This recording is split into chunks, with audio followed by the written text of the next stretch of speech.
see a sign that says Peep Show, it doesn't mean that they're letting you look at presents before Christmas. Quiet on set, and action! Hello, everyone, and welcome back to Action Podcasts. I'm your host, Courtney Sheese, and I'm here with a special guest today. Would you like to introduce yourself? Hi, I'm Cameron. This week we are talking about everyone's favorite Christmas movie, which is probably definitely not true. I know many people who do not like this movie at all. Elf. Elf came out in 2003. It was directed by Jon Favreau. Many of you may know him as Happy Hogan from Iron Man. It was produced by John Berg, Todd Komarnicki, Shauna Robertson, and co-produced by David Householder. The executive producers were Kent Alterman, Cale Boiter, Julie Wixon-Darmody. These are some interesting names that we had here. They have the most complicated names possible. Toby Emmerich and Jimmy Miller. We love Jimmy Miller. The easiest name of the day. Easiest name on the list. Elf was written by David Berenbaum. Before we get into how this movie was made, we're going to do a quick overview of the movie. So, Buddy the Elf, which is played by Will Ferrell, sneaks into Santa's bag one Christmas Eve, bringing him to the North Pole where he is raised by elves. Growing up, Buddy knew he didn't really fit in and finally finds out he is not an elf and is from the city of New York. Buddy then proceeds to go on an adventure to go back to New York and meet his real family. He fights to get along with his father after finding out his mother passed away. The movie portrays him getting accustomed to New York lifestyle and no longer living with elves. After getting a DNA test, Buddy's father, Walter Hobbs, which is played by James Caan, tries to form a relationship with him, dealing with the ups and downs of his job and family life.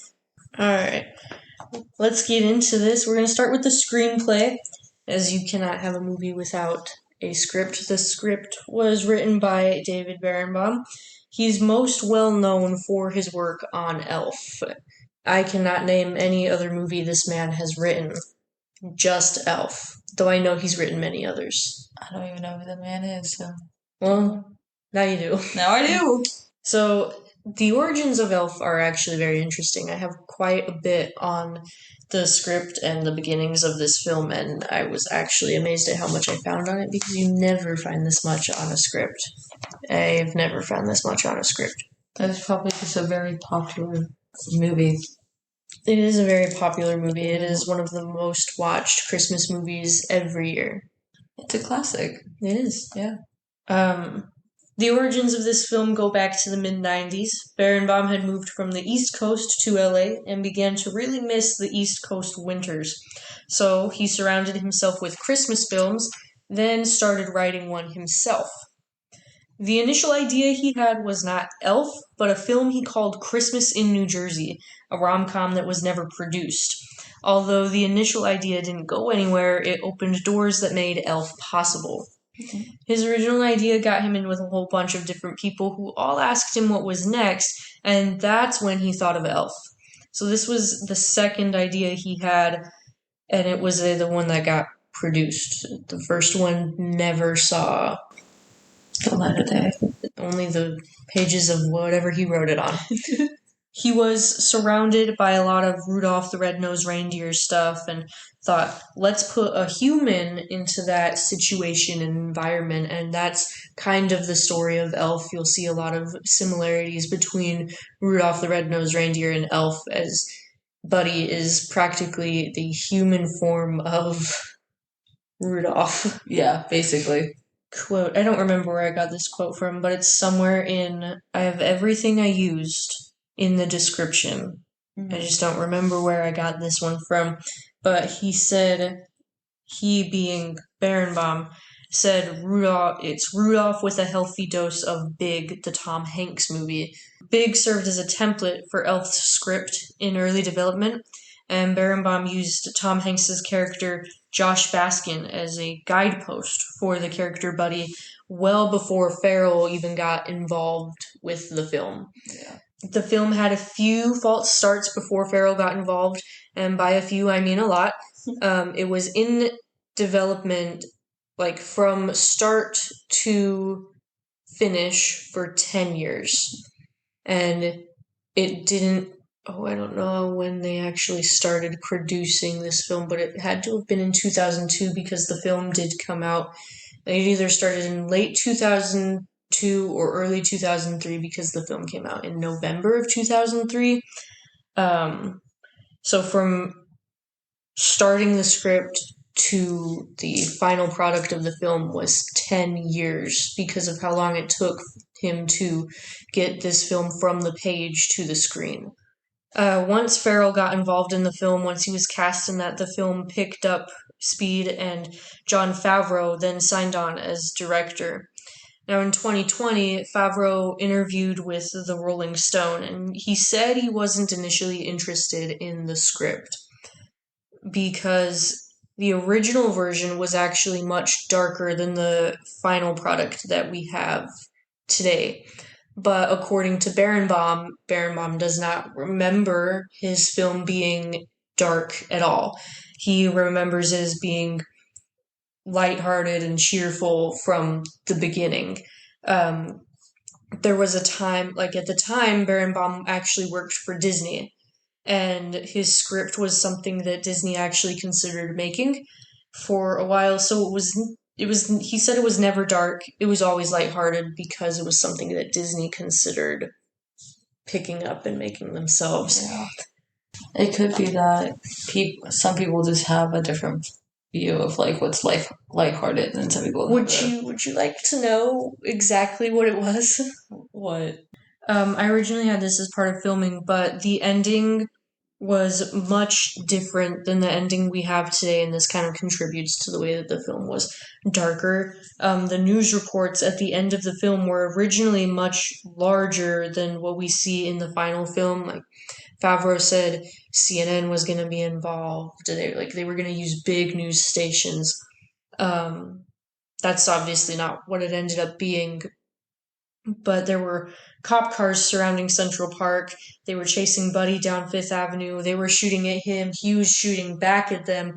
He ends up on top. He ends up on top of the Empire State Building and ends up jumping off the building onto a helicopter. And that's what the end was originally like, according to Favreau. That wouldn't have made any sense for a Christmas movie, though. No. It's supposed to be a lighthearted Christmas movie. See, and that's where it's not lighthearted. Like, yeah. Does it make sense now? It makes sense now. Yeah. It made a lot more sense once I found that. Once you found that out. So Favreau got involved in the film, and he actually changed the ending. He made some rewrites and revisions to the script, and we ended up with the film we have today. In the making of this film, Berenbaum was kept involved by the producers, and he got to see Farrell bring his character to life. And he said he couldn't think of a better actor to play Buddy the Elf, and we'll come back to that in a little bit. There is someone else who was considered for the role. We'll come back to it. Yeah. I'm sure you know what I'm talking that is about. one of the very few things I have. I'll let you take it, but we'll come back to it. Berenbaum thought that every casting decision that was made by the casting directors and the director himself was actually perfect. He really liked James Caan, Bob Newhart, Ed Asner, and Zooey Deschanel. He liked that they were grounding to the film so that Will Ferrell could run wild to bring Buddy the Elf to life. Because you have to be a wild spirit to bring the elf to life. And in order to keep that wild spirit and the movie, for lack of better words, sane. Was it you really need some sane, grounding though? Characters.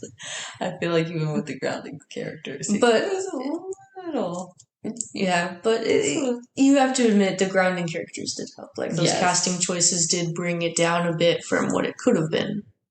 I think Will playing a character that's not really sane kind of fits well with characters he usually plays. It absolutely does. Yes. I had something about, I guess, technically the screenplay is that apparently David had also wrote it about the relationships between fathers and son in the memory of his own father that passed away. That makes sense. Yeah. Considering the storyline that we have. I mean, it was explained pretty well in your overview, the relationship between Buddy and his dad. I do have a few things on that somewhere in the mess that is my notes. So eventually, We'll get there we'll eventually. find it. When Barenbaum watched the film in front of an audience, that's when he realized that he had a big hit on his hands, and he realized that the movie retained its heart from what he originally had to what it ended up being on the big screen. Uh, Based on what I read about the original script, though, I think it has more heart than his original. Just putting that out there. That's probably why this one came out instead of the original one. Just because there was more behind it. He had help, creating that tying the whole movie together. Yeah. Favreau wouldn't have signed on to it if the rewrites were not allowed. Yeah. So he said he would do it if he could help to fix, rewrite and make some changes to the script, which ended up being really good changes and made for an amazing classic Christmas film. Is there anything else you would like to add to screenplay before I jump into some of the cast? I thought I had something else, but I don't think I do. So now we're going to jump into the cast. I do not have the full cast because the cast for this movie is insanely long. So I picked the people from the movie that I knew and put them on the list that I knew were important, or there is one in there that I thought was really funny, so I picked that one too. Oh, okay. Can't wait. Yeah. So the casting was done by Susie Ferris. You have Will Ferrell as Buddy, James Caan as Walter. James Caan was also in The Godfather, which, unpopular opinion, I hate that movie. With a passion. With a passion. I can make a whole video about why I really don't like that movie. Anyways, James Caan is Walter Hobbs. One of the reasons that Barenbaum thought he was a really good pick for the character Walter was because he was in The Godfather and he was able to keep that stoic face and emotion whenever Will was doing something absolutely insane. Which was the entire movie, basically. Yeah. So he was able to keep his cool and not react much to it. Before I go on, Will Ferrell was not the first actor Barenbaum had in mind for Buddy. No. Sorry. No, go ahead. Jim Carrey was originally thought of to be played as Elf, and he just had his doubts about the movie actually being well, so he didn't want to be part of it. I'm glad it ended up being Ferrell, and Carrey did get his Christmas movie later on as The Grinch, and that's something I'll talk about probably next Christmas. I think it was a good decision that Jim Carrey wasn't the Elf. He's an amazing actor, and he does very well with that, but him playing a happy-go-getting character who is not mentally sane, it was probably best that Will Ferrell. Yeah. I can't see it. Personally, I cannot see Jim Carrey as Buddy, and especially since we have him as the Grinch. Especially because, That would have been a funny jump from Buddy the Elf to the Grinch. Yeah. Oh, and I feel like, the way he can contort his face. Yeah. He has insanely strong facial muscles. I feel like that just does not fit the character Buddy very well at all. No. It would just be weird. Love Jim Carrey, but glad he was not cast as Buddy. Yeah. I feel like he wouldn't be able to make the certain faces that needed to be made for the movie. Yeah. I agree. But they cast Will Ferrell before he did Elf. He was on Saturday Night Live. And then once he was cast in Elf, he was able to successfully transition from years of being on TV on Saturday Night Live to being on the big screen. It gave him that opportunity to successfully move from TV to film. Elf gave him the boost he needed to get to where he wanted to be. Bob Newhart was cast as Papa Elf. Edward Asner, also known as Ed Asner, was Santa.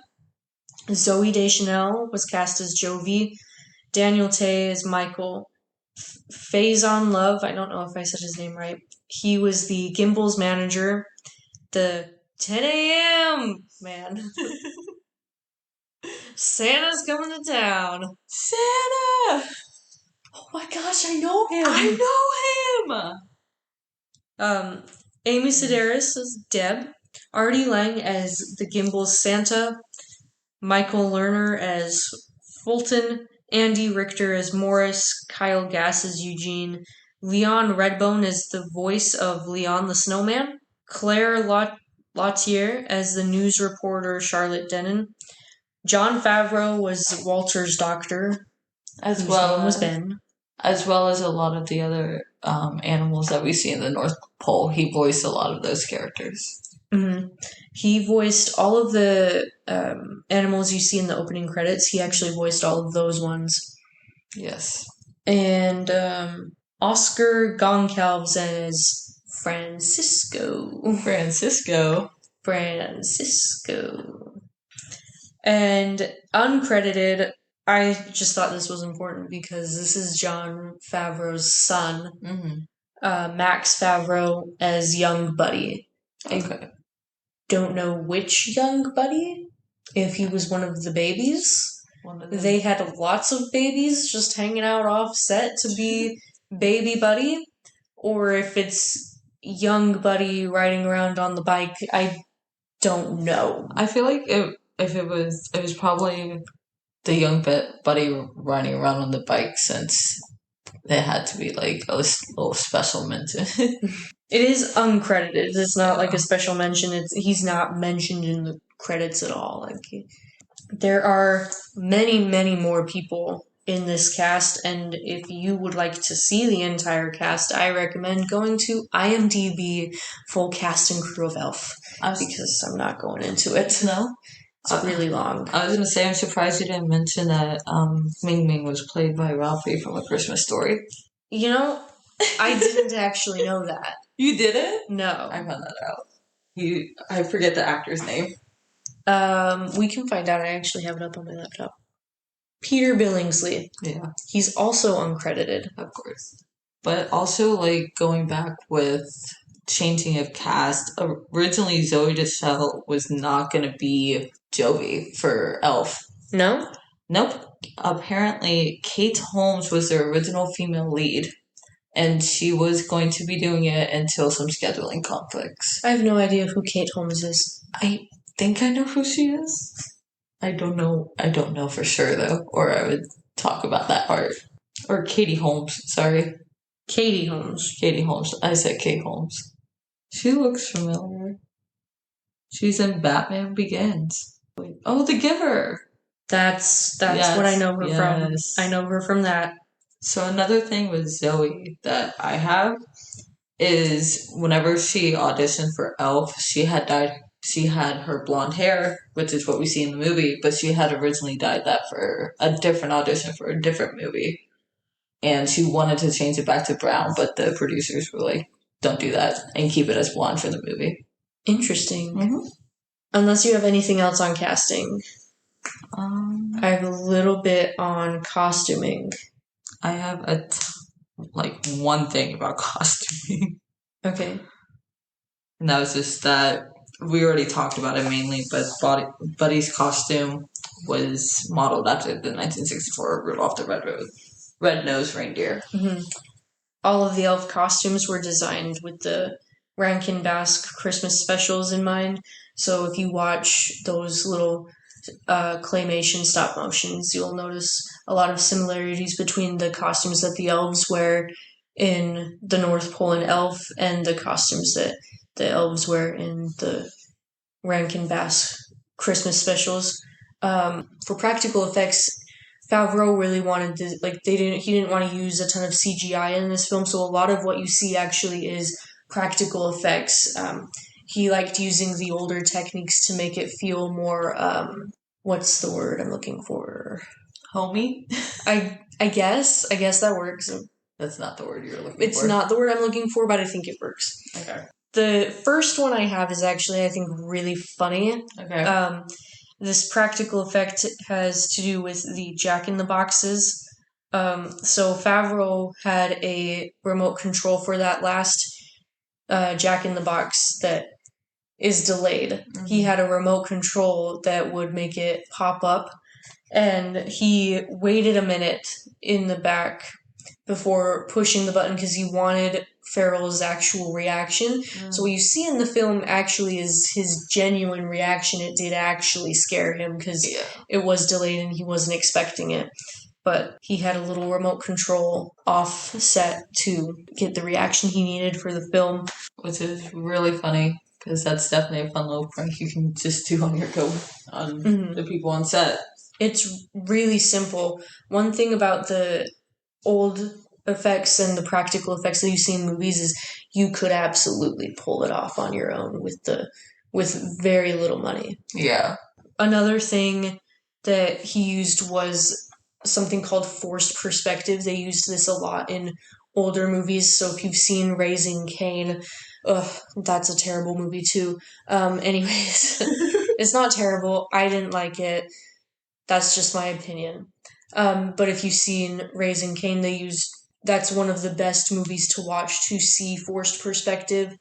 I would say though that Elf is an even better example of forced perspective, simply because you wouldn't notice it unless the seams were pointed out to you, which is exactly what Favreau does in his commentary. He points out exactly where the sets meet, where they become bigger, where they become smaller. He points out the seams in almost every single shot that they do forced perspective in. And then with this forced perspective, they didn't use CGI on very many of the sets to blur or cover up the seam. They just left it to make it look flawed. Like, they wanted it to look flawed to make it feel more real. But for the forced perspective in the North Pole, they made 2 sets of everything. There was a big version of everything and a small version of everything.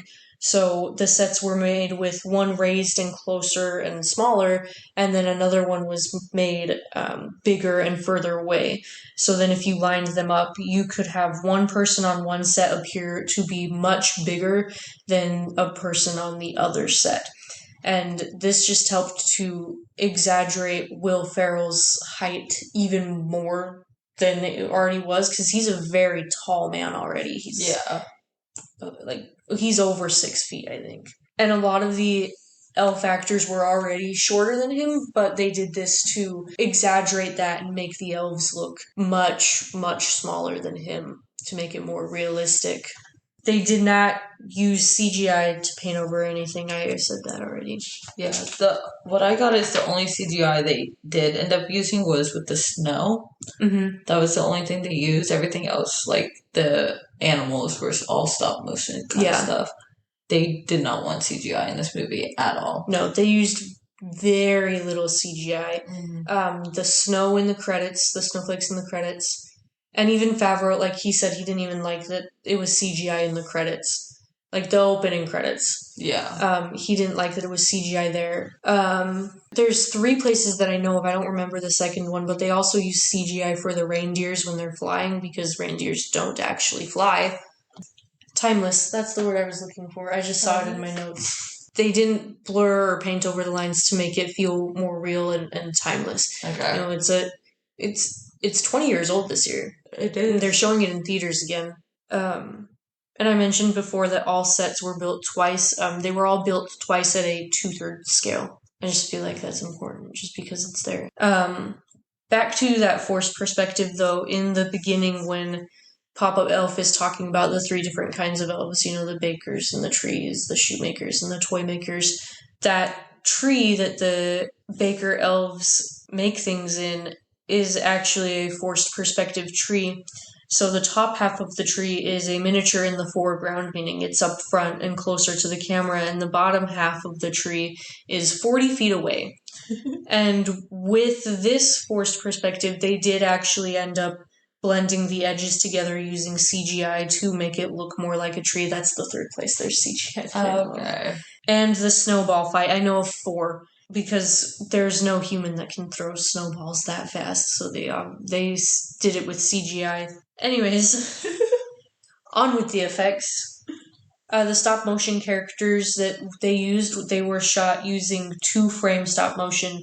So every time the puppet moved, the character was shot twice to give it a choppy movement and to make it feel like how they looked in the old TV shows that this movie was based on. And the gum Buddy takes off of the fence, that was not gum that they found. That gum was actually placed by the producers. However, not everybody knew that, so the people passing by kind of giving Buddy weird looks. They had no idea that that was placed there for him to take.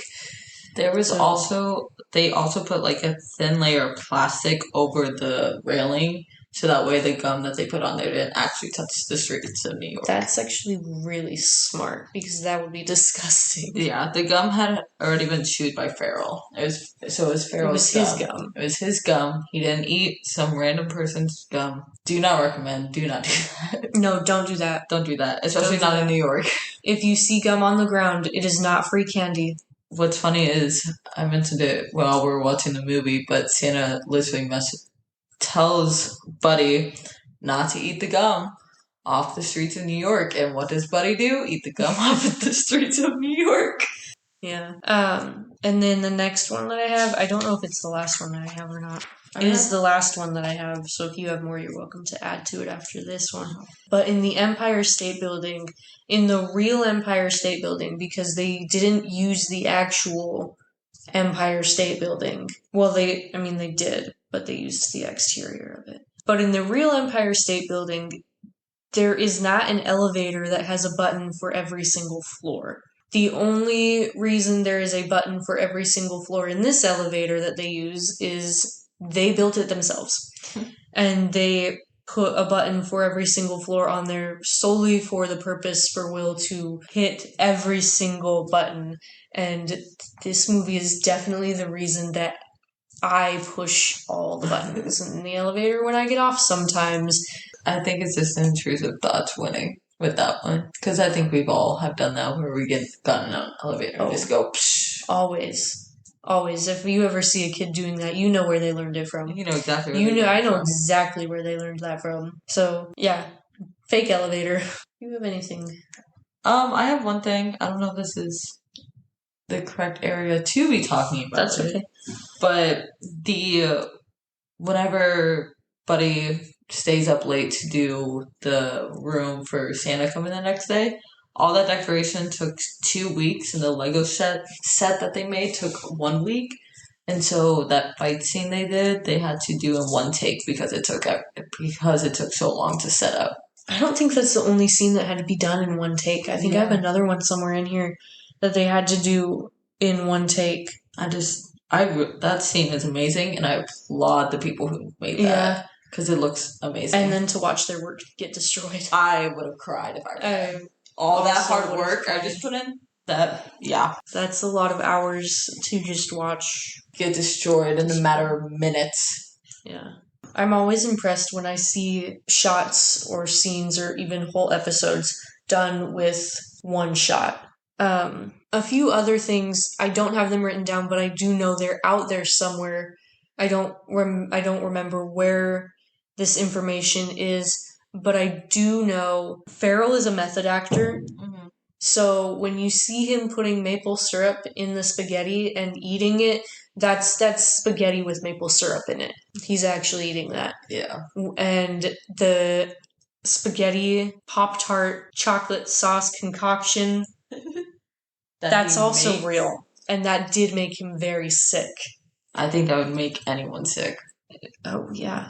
What I was gonna say was, this is already probably a known fact for people, but the scenes of Will Ferrell running around in tights in the New York cities, like whenever he first gets there, that was genuine reactions from people on the streets. Like, none of those people were paid actors or anything. They were genuine people that were just living their day in New York.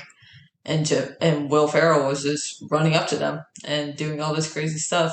And that poor Santa man, who they thought was Santa, just got stopped in the middle of the street and got very confused. Another thing, when they go to get the DNA test, Khan had no idea Farrell was going to scream. It was one of the crew's ideas to have Farrell scream, and they didn't tell Khan that it was going to happen because he's so good at just keeping his cool and not reacting when Farrell does anything silly like that. So he was actually surprised when Farrell screamed. And there's somewhere in the film where you see Farrell does something again. I don't know if it's this spot where he screams unexpectedly or if it's another spot, but there's somewhere in the movie where if you watch Khan closely, he almost cracks. Yeah. Like, Will almost gets him in the middle of the shot. It's interesting. It's also interesting how the cotton swabs that he eats is actually just cotton candy, just not colored. Most of the rest of what I have is on our post-production, so editing and stuff. Unless you have anything else to add, I'm just going to jump right into the post-production. I have this, I guess. So a lot of the story was filmed in a mental hospital, I believe it was. Yeah, in a mental hospital in Vancouver, or like this hospital in Vancouver. A lot of the scenes, like with Macy's and stuff, was filmed there. And the horror film Jason versus Freddy was filmed at that same place. Like, I think that movie came out like a year or so before Elf, and so it was like that was filmed there, and then Elf was filmed there. I remember seeing that somewhere.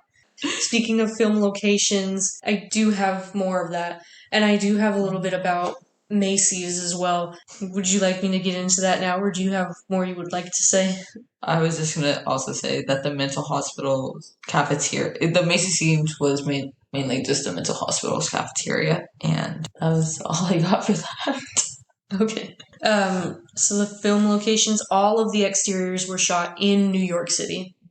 They filmed in Vancouver, Canada. I have the address for the exterior of Walter Hobbs's apartment. If you would like to see it, it's 55 Central Park West, Manhattan, New York.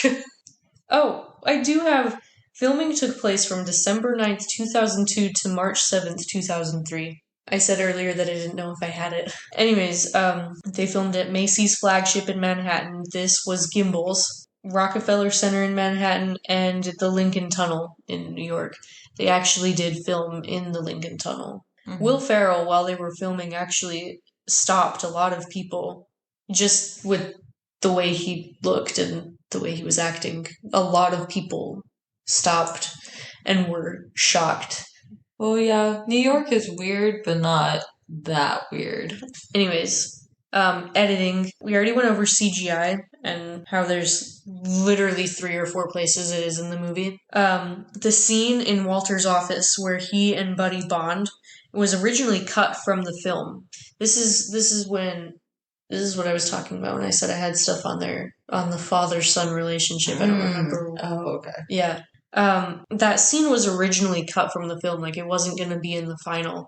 But the executive producer, Kent Alterman, had the idea to put it back into the film to show the importance of Walter and Buddy getting to know each other and to show that relationship growth. It wouldn't have made sense if they had cut that, because then they went from like him and Buddy not really getting along to, oh look, now they have a semi-relationship. How did that happen? It just wouldn't work. It wouldn't have worked.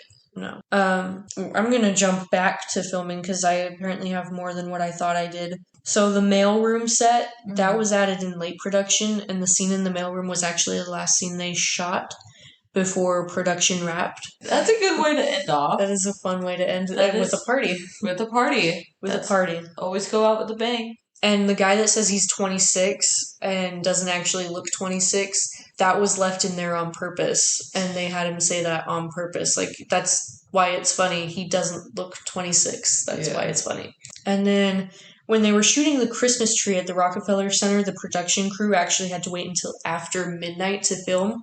And then once they did start filming, they had 4 hours to get everything they needed there done, because the next day a pro skater was coming in to perform there the next day. Oh, wow. So all of that was done in 4 hours because of, I don't know who this professional skater was, but they needed the area to perform. So everything was done in 4 hours with that area. I mean, they did pretty well for only having 4 hours to get all that done. Mm-hmm. And then this actually is the last thing that I have on filming. Mm-hmm.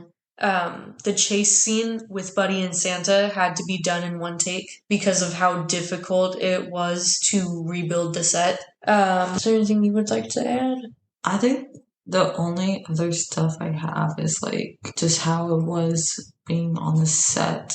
Go for it. Talk about that. Oh, okay. Yeah. Well, apparently, from what I have read, Will Ferrell had tension with Jon Favreau, yeah. Apparently they had some tension on this set, and there was at the premiere for Elf, they were talking, and Jon had made a comment about how he didn't think Will was he didn't think Will was doing a good job on the set, but now that he saw the movie, he realized that he was actually doing a good job. Interesting. So he didn't like that Farrell was just going wacko crazy? Basically. Until he saw the final product? Basically, yeah.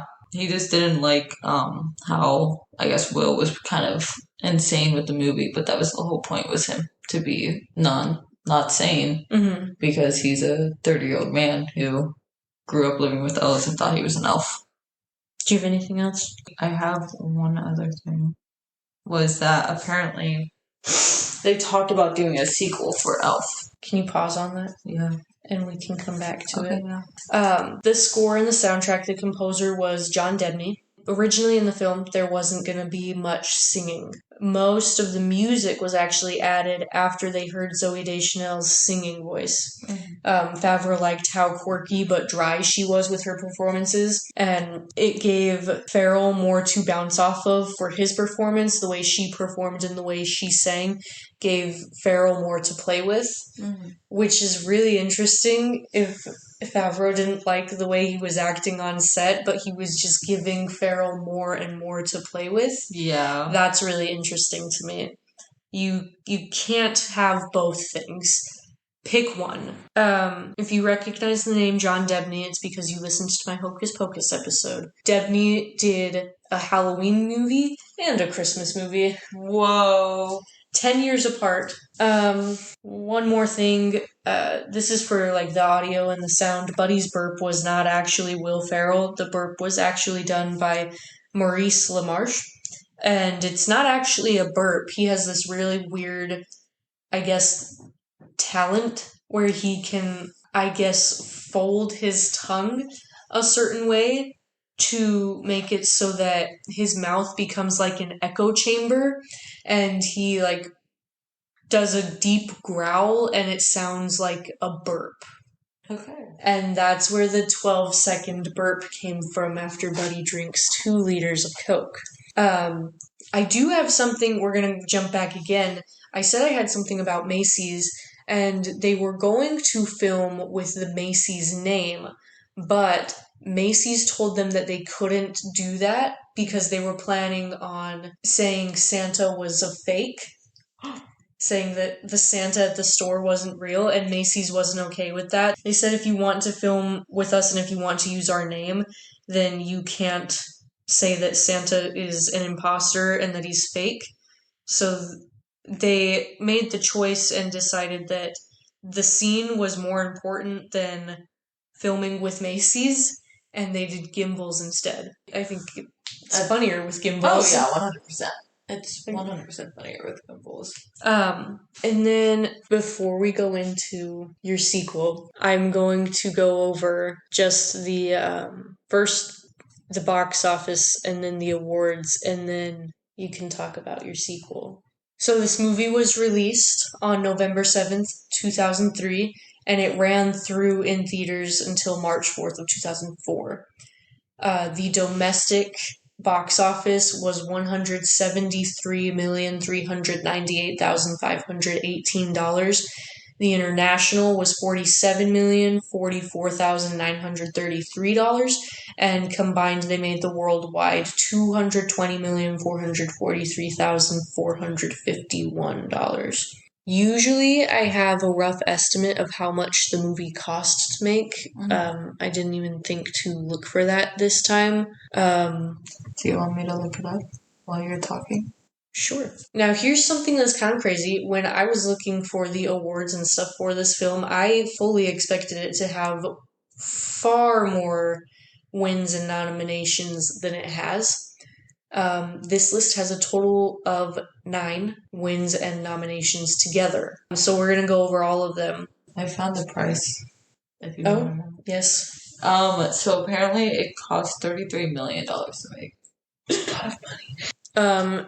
On with the awards. For the ASCAP Film and Television Music Awards, John Debney in 2004 won the ASCAP award. I don't know what that means. No I've idea. never heard of that award in my life, but it's a music award. In 2005, Elf was nominated for Best Youth DVD at the Satellite Awards. In 2004, it was nominated for the Favorite Movie at the Kids' Choice Awards. In 2004, Will Ferrell was nominated for Best Comedic Performance at the MTV Movie Plus TV Awards. And in 2004, Elf was nominated for Choice Movie Comedy, and Will Ferrell was nominated for Choice Movie Actor in Comedy at the Teen Choice Awards. In 2004, Elf won the Best Comedy at the Golden Trailer Awards. And in 2004, Elf was nominated for Best Live Action Family Film and Best Use of Previously Published or Recorded Music at the Phoenix Film Critics Society Awards. So now that we've done box office and awards, I like to end it with the social impact and things that it's brought about. So there's a couple things. First of all, Elf is watched more times every year than just about any other 21st century film. It is one of the most watched Christmas movies and one of the most watched movies from 21st century film. It has a lot of different reimaginings. One of them in 2014 is a TV special called Elf, Buddy's Musical Christmas. And, I haven't watched it.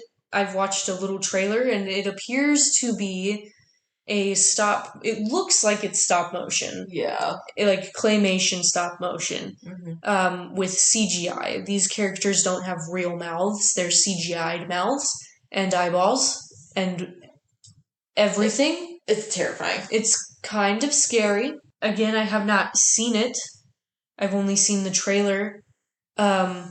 But, from what I have seen, it's a choice. It was made, and I'm honestly surprised, because you said it was Jim Parsons who voiced. Yes.